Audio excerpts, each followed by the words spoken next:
Assalamualaikum warahmatullahi wabarakatuh. Om Swastiastu, Namo Buddhaya, Salam Kebajikan, Rahayu Seger Waras. Perkenalkan, saya Didi Irawan dari calon guru penggerak Angkatan 10 Kabupaten Blora, Jawa Tengah. Tergerak, bergerak, menggerakkan. Dalam video ini, saya akan memberikan sedikit tugas dari modul 1.1, demonstrasi kontekstual dari filosofi pemikiran Ki Hajar Dewantara. Ki Hajar Dewantara dikenal dengan nama kecil Raden Maswardi Suryoningrat. Beliau adalah seorang aktivis pergerakan kemerdekaan Indonesia, kolumnis, politisi, dan pelopor pendidikan bagi kaum pribumi Indonesia dari zaman penjajahan Belanda. Beliau juga merupakan pendiri perguruan Taman Siswa, suatu lembaga pendidikan yang memberikan kesempatan bagi para pribumi untuk bisa memperoleh hak pendidikan seperti halnya para priai maupun orang-orang Belanda. Lalu, apa saja filosofi pemikiran Ki Hajar Dewantara dalam dunia pendidikan? Mari kita simak bersama.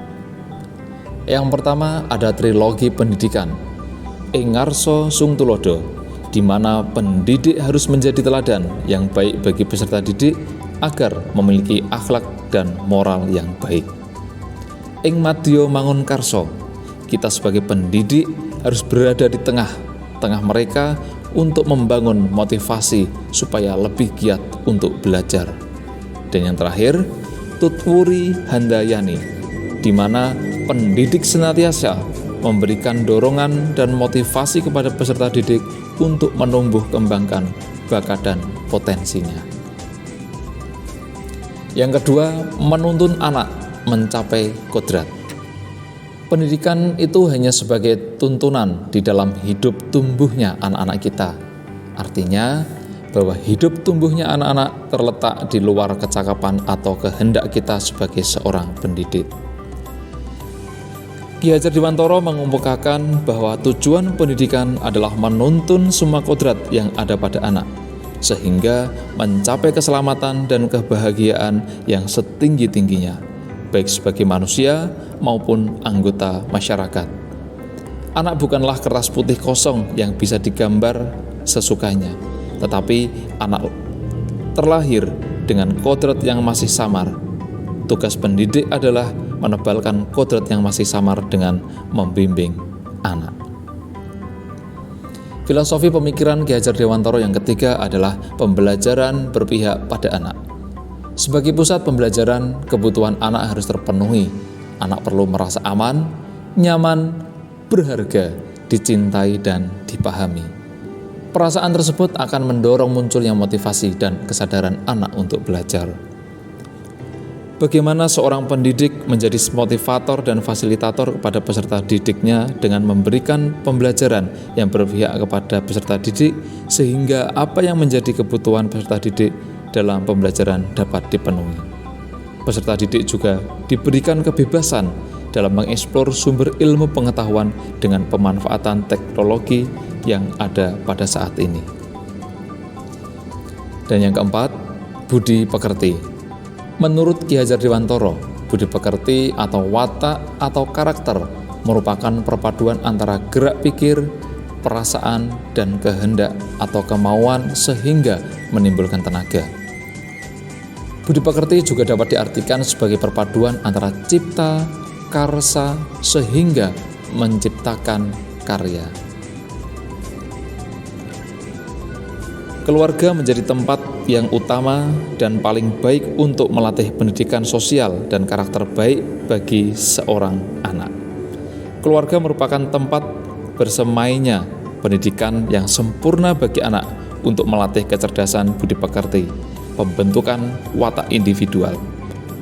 Keluarga juga menjadi ruang untuk mempersiapkan hidup anak dalam bermasyarakat dibanding dengan pusat pendidikan lainnya. Perumpamaan pemikiran Ki Hajar Dewantara kita perumpamakan dengan petani. Seorang pendidik diibaratkan sebagai petani dan anak didik kita ibaratkan benihnya.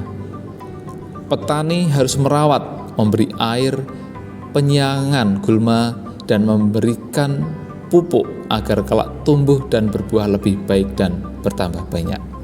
Seperti halnya kita sebagai pendidik, sebagai guru, kita harus bisa memberi motivasi, memberi fasilitas, dan memberikan mereka ruang-ruang untuk bisa menciptakan ataupun menggali potensinya. Perumpamaan pelatih bola. Seorang pendidik diibaratkan sebagai pelatih dan anak didik kita ibaratkan pemainnya.